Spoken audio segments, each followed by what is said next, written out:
Good morning students. आज मैं आपको पढ़ाने वाला हूँ कंज्यूमर प्रोटेक्शन एक्ट, जो आपका बिजनेस लॉ का सेकेंड यूनिट का है। तो कंज्यूमर प्रोटेक्शन एक्ट क्या है? कंज्यूमर के लिए जो जो चीज़ को खरीद रहा है, कंज्यूम के लिए, फाइनल कंजप्शन करने के लिए उसको बोलते हैं कंज्यूमर। कंज्यूमर को क्या क्या फैसिलिटी दिया जाता है उसी के बारे में ये चैप्टर है। तो क्या है कंज्यूमर एक्ट? ये consumer protection act was passed by the parliament in 1986। इसको याद रखना, पार्लियामेंट पास होता है 1986 में, कम्युनिटी फोर्स होता है 1987 में। इसका पर्पज़ क्या था? Its purpose is to protect the consumer against defective goods, unsatisfactory services, unfair trade practices etcetera. Basically जो डिफेक्टिव गुड्स होता है, अनसेटिस्फैक्टरी सर्विस होता है और अनफेयर ट्रेड प्रैक्टिस, इसी से प्रोटेक्ट करने के लिए कंज्यूमर प्रोटेक्शन एक्ट हुआ है। तो इसी का 3 टायर मशीनरी जैसे consist of district forum, state forum, national commissioner, जहाँ पर तुम्हें कंप्लेंट देकर उसका कंज्यूमर जो कंप्लेंट को आपको जो रेमेडीज है ले सकते हो। It also provide the formation of protection council in every state में उसका प्रोटेक्शन काउंसिल भी है, उसका भी आप बेनिफिट ले सकते हो। उसके बाद कंज्यूमर प्रोटेक्शन एक्ट को समझने के लिए आप कुछ का डेफिनेशन याद आना चाहिए, जिस तरह की कंप्लेनेंट। कंप्लेंट कौन है? जो कंप्लेंट देता है उसको बोलते हैं कंप्लेनेंट। कौन है वो? एक कंज्यूमर होता है। ये वॉलंटरी कंज्यूमर एसोसिएशन जो मिलकर कुछ पर्सन होते हैं, तो जो कंज्यूमर है कंपनी एक्ट 1956 के हिसाब से रजिस्टर हुआ है, और सेंट्रल गवर्नमेंट और स्टेट गवर्नमेंट जो कंप्लेंट देता है। ठीक है। उसके बाद आता है कंप्लेंट। कंप्लेंट क्या होता है? कंप्लेंट है means any allegation is written made by the complainant. जो कंप्लेंट देने वाला है जो रिटन फॉर्म में देता है उसको बोलते हैं कंप्लेंट। कंप्लेंट क्या है?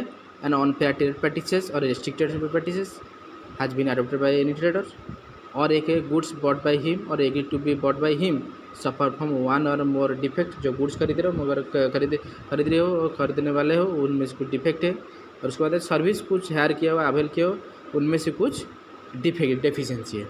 ठीक है। और trader has charge for the goods mention in the complaint, है ना। The price exceed the price fix है ऑनर द लॉ। जब लॉ के हिसाब से जितना प्राइस होना चाहिए उससे ज़्यादा कोई प्राइस वो चार्ज किया है। ठीक है। उसके बाद आता है कंज्यूमर। कंज्यूमर कौन होता है? बेसिकली जो buys goods for a consideration. जो बेसिकली बाइज होता है, कंज्यूमर कौन होता है? An person who buys goods for a consideration which has been paid और प्रोमिस्ड टू बी पेड और पार्टली पेड। ठीक है। जो का but it includes other user of such goods when such use is made with the approval of the buyer। और एक consumer क्या होता है? बायर के कोई पर्सन का अप्रूव किया है कि तुम गुड्स यूज़ कर सकते हो, वो भी कंज्यूमर से जाता है। मगर कौन नहीं जाता है? But does not includes a person who obtain such goods for resale और फॉर एनी कमर्शियल पर्पज। जो गुड्स खरीद रहा है फॉर रीसेल पर्पज और कमर्शियल पर्पज, इसको कंज्यूमर में नहीं जाएगा। जिस तरह गुड्स खरीदना और इस तरह सर्विस है, जो कुछ सर्विस हायर किया, अवेल किया है for a consideration which has been paid और promise to be paid, partly to be paid. ठीक है। उस तरह कोई सर्विस को अप्रूव किया है कि पर्सन और दूसरा पर्सन अप्रूव किया है, ठीक है तू सर्विस अवेल कर सकता है, उस टाइम पे वो कंज्यूमर बन सकता है। मगर इसी टाइम में थोड़ा एक्सेप्शन केस है, जिस पर वो कोई बोला कि commercial purpose does not includes the use by a consumer of goods brought and use by him exclusive for the purpose of earning his livelihood bye means of self employment. जो चीज़ खरीद रहा है कुछ लाइवलीहुड जीने के लिए और self employment के लिए, वो चीज़ वो कंज्यूमर नहीं जाएगा। सपोज मैं कुछ खरीद रहा हूँ, मैं कुछ लाइवलीहुड जीने के लिए कुछ खरीद रहा हूँ, जिस तरह की मैं एक पेंटर हूँ, पेंटिंग के लिए कुछ चीज़ खरीद रहा हूँ, वो कमर्शियल पर्पज नहीं जाएगा, मैं कंज्यूमर भी जाऊँगा। ठीक है। उसके बाद आता है गुड्स क्या है? गुड्स का आपको पता है, सेल ऑफ गुड्स के हिसाब से जो गुड्स का मतलब वो ही है, वो बोला आज पर the sale of goods 1930 under goods means every kind of movable property other than actionable claim and money and include stock, share, growing crops, grass and things attached forming part of the land which are agree to be severed before sale on the contract of sale, जो पढ़ा हुआ है तुम लोग। उसके बाद आता है सर्विसेज। ठीक है। सर्विसेज क्या है? Services defined as means of service of any description which is made available to be a potential user and includes the provision of facilitating in connection with the banking, financing, insurance, transport, जिस तरह का service है ये सभी जो benefit लेते हैं वो दूसरा पर्सन उसको बोलते हैं सर्विसेज। मगर यहाँ पर कुछ एक्सेप्शनल केस है। वो बोला कि rendering of services free of charge under a contract of personal services. ठीक है, जो वहाँ पर सभी सर्विसेज जाता है मगर कुछ सर्विसेज तो फ्री ऑफ कॉस्ट लेते हो वो सर्विस में नहीं जाएगा। ठीक है, उसके बाद है कंज्यूमर डिस्प्यूट,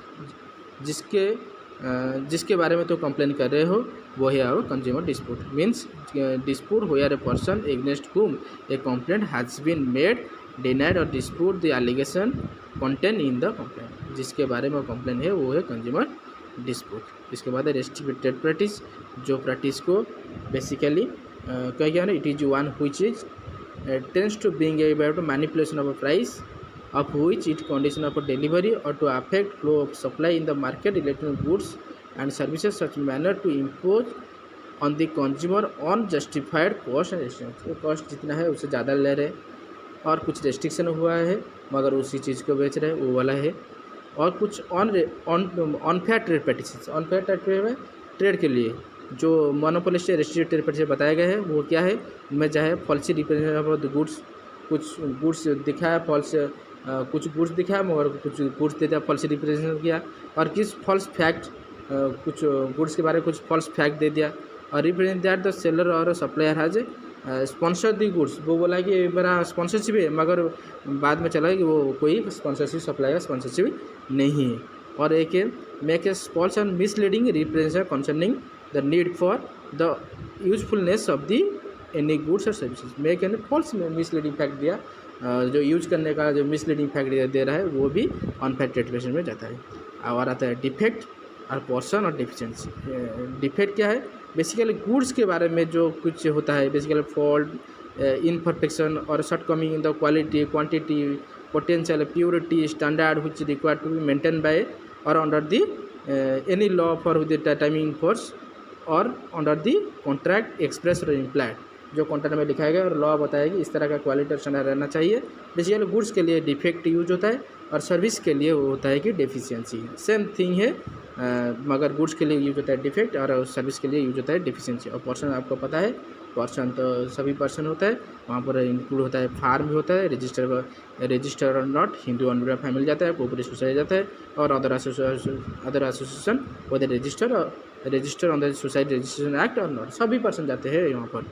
ठीक है, ये है आपका कंज्यूमर प्रोटेक्शन एक्ट का पहला पार्ट। दूसरा पार्ट नेक्स्ट क्लास में बताऊँगा। Thank you.